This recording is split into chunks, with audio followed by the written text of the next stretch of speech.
Vamos a usar ahora máxima para poder analizar el caso de el ángulo cuando estamos con un cierto desfase respecto al punto que nos apoyamos cuando hacemos una flexión por la parte de la mano respecto al hombro. En ese caso nosotros tenemos como primera ecuación la ecuación que habíamos ya determinado respecto a la altura, en que dijimos que el largo del antebrazo multiplicado por el seno del ángulo φ más el largo del brazo multiplicado por el coseno del ángulo θ eran igual a z. Esta es nuestra primera ecuación. Control Enter. Y nos vamos a la segunda ecuación que ya habíamos deducido, que era que el largo del antebrazo por el coseno de φ más d, que era la distancia que teníamos desde la mano con respecto al punto en que se proyectaba la posición del hombro, es igual a el largo del brazo por seno de θ. Esto sirve como un pequeño ejercicio para aprender a usar máxima, ya que nos va a resolver un problema mayor de trabajar con ecuaciones bastante complicadas. Control Enter y tenemos nuestras dos ecuaciones que ya habíamos visto antes. Como ya indiqué, la gran ventaja es que el seno de φ al cuadrado más el coseno de φ al cuadrado es igual a 1, lo cual nos permite básicamente poder desligarnos del ángulo φ, ya que nos interesa el ángulo θ, ya que el torque depende del ángulo θ. Así que vamos a nuestra tercera ecuación, en que vamos a mirar nuestra primera ecuación y le vamos a restar, vamos a despejar aquí lo que es este factor de acá. Para eso tenemos que restarle esto acá. O sea, vamos a tomar la ecuación y de ambos lados vamos a restar esto y después vamos a dividir por LA. O sea, vamos a tomar un paréntesis en que yo voy a escribir EQ1, que es la ecuación completa. A la ecuación completa yo le voy a restar LB por coseno de θ. Cierro paréntesis y a todo esto lo voy a dividir por LA. Control Enter y ya tenemos separado el factor seno. Ahora, dado que queremos el cuadrado, ya lo podemos incluso aquí al tiro elevar al cuadrado, lo cual nos va a permitir dejar la ecuación al tiro correctamente escrita. Y ahí lo tenemos elevado al cuadrado.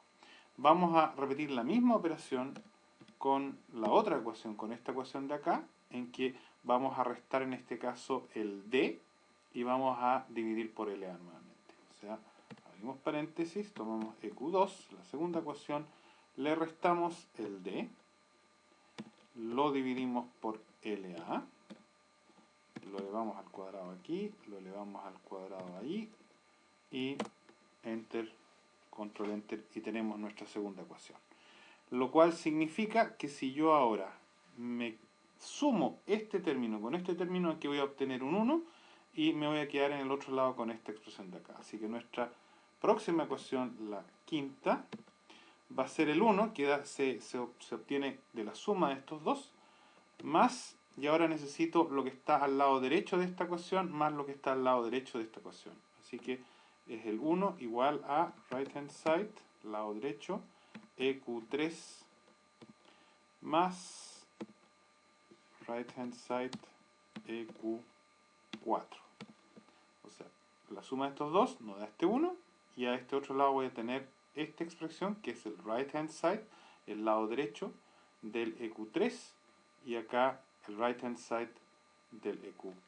Control Enter y tenemos nuestra ecuación, que se ve bastante compacta, sin embargo tiene un problema grave en estos cosenos y senos que nos van a hacer la vida bastante imposible. Y eso nos vamos a dar cuenta en el minuto que ahora voy a proceder a pedirle que la expanda. Nuestra sexta ecuación va a ser un poco terrorífica porque vamos a obtener una ecuación bastante más grande.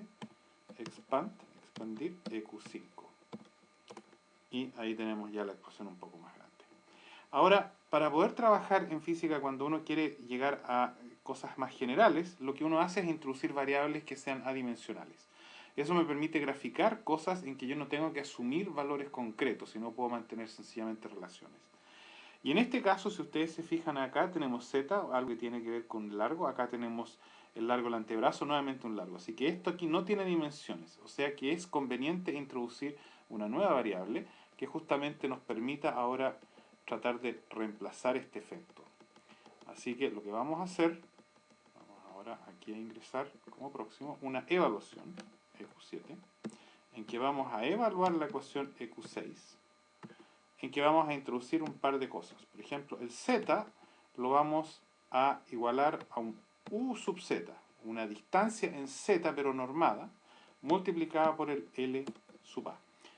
Este factor u de z no tiene dimensiones. Es un número que va de 0 a 1, por ejemplo, en donde 0 de z es 0 y donde 1 el z llega a LA, o sea, justamente el largo del antebrazo. Y cuando lo introduzcamos acá, si se fijan, yo introduzco este z de acá, se me va a simplificar el LA y me va a quedar puro este factor adimensional. Lo mismo vamos a hacer con los otros factores. Por ejemplo, el D lo vamos a asociar UD, o sea, nuevamente un factor sin unidades, y miremos aquí donde encontramos el D, aquí también lo vamos a multiplicar por LA esto, de modo que al introducir este factor D acá, se nos va a simplificar. Y todavía tenemos el LB mismo, que también podemos hacer una operación de este tipo, en que introducimos un factor G, gamma, como sale después en el formulario, multiplicado por LA. De esta forma, cuando tengamos el LB, aquí por ejemplo, e introduzcamos este valor, se nos va a simplificar el LA en todas partes. Cerramos paréntesis, evaluamos, y la ecuación se simplificó bastante. Tenemos solamente factores UZ, que son adimensionales, G y UD. Tenemos 3 factores. Y esos factores ya nos permiten un trabajo un poco más simplificado. Ahora, si se fijan bien, uno de los problemas que tenemos es que aquí todavía yo tengo este seno, tengo este coseno, y yo lo que necesito al final es solamente el seno. Ahora, para simplificarme un poco la vida, yo voy a reescribir esta ecuación manualmente, de modo que voy a reemplazar lo que es el seno por un simple s, con lo cual va a ser más fácil. Ahora, el coseno al cuadrado yo lo puedo reemplazar por 1 menos seno al cuadrado, y el coseno acá lo puedo reemplazar por la raíz de 1 menos seno al cuadrado. Así que voy a primero que todo marcar este término acá. Voy a introducir la ecuación 8.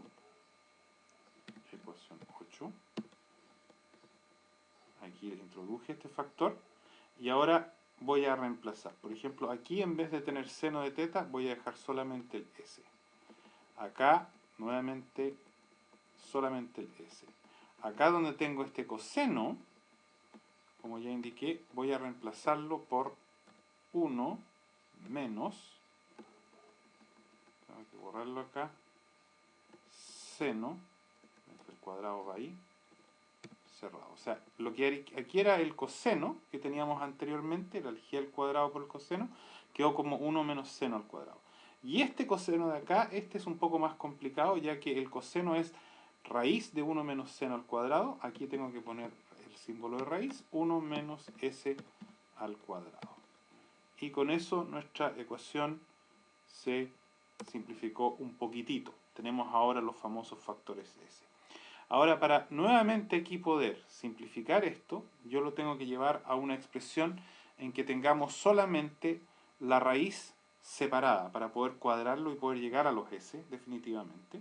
Y eso significa que lo que yo voy a hacer es que voy a esta ecuación de acá, le voy a restar el 1 y sumar este factor de acá, de modo que al final me quede sencillamente esta misma ecuación, pero sin ningún factor, la raíz me quede separada. O sea, por ejemplo, aquí yo voy a tener un x9, en que tengo el xq8 menos 1 más 2 por g por sqrt, 1 menos s al cuadrado por u de z. Si se fijan, acabo de replicar exactamente esto, pero con signo positivo, de modo que aquí va a desaparecer y me va a aparecer al lado de acá. Y aquí este menos 1 me va a hacer desaparecer ese factor de ahí. Me quedó separado, ahora yo puedo llevarlo al cuadrado, con lo cual voy a poder liberarme de esta raíz de acá. EQ10 va a ser el EQ9 al cuadrado. Aquí tenemos ya la expresión y ahora puedo expandir esto para poder tener una ecuación en S que pueda resolver. Esto es el EQ11, esto es expand el 10. Y tenemos aquí ya la expresión final. Se ve terrible, sin embargo, tiene una gran ventaja. Yo puedo resolver esta ecuación, en que yo le puedo pedir una ecuación para el S, que es lo que al final me interesa. EQ12, solve, resolver la ecuación 11 en S. Y esperamos un poco, y ahí apareció la solución final, que es no muy simple. Si ustedes se fijan, a mí la que me interesa es la positiva, que es la segunda raíz, la anterior es negativa. No me interesa ese caso, me interesa el caso positivo. Pero acá tenemos una expresión bastante complicada, básicamente por el hecho de que el G me está indicando de que los brazos son, el antebrazo y el brazo son de distinto largo. Ahora, para el ejercicio que queremos hacer ahora de mirar esta ecuación, porque esta ya es la ecuación final que yo de hecho tengo en el formulario para que la podamos aplicar. Pero si yo en este minuto, y de hecho, bueno, la podemos sacar afuera para que uno la pueda ver más como se ve en el formulario, que esto sería que el EQ13 es el second, porque dentro de este arreglo, aquí se fijan en un corchete, significa que es un arreglo. Second es el segundo factor, el EQ12 me va a tirar solamente nuestro factor aquí que teníamos, que es básicamente el formulario. Ahora, a mí me interesa el caso, para simplificar un poco, en que el antebrazo y el brazo son del mismo largo, y el G en ese caso es 1. Así que voy a evaluar la ecuación 13, un momento, me faltó evaluar, la ecuación 13, para el caso G igual a 1. Y eso nos va a simplificar algo la expresión. Quedó un poquitito más simple. Y ahora yo quiero mostrar que lo que es, si ustedes se fijan, esto depende solamente de dos factores, del UD y del UZ. Así que me puedo dar el lujo de poder graficar esta función. Así que en el próximo video vamos a ver la graficación de justamente esta función.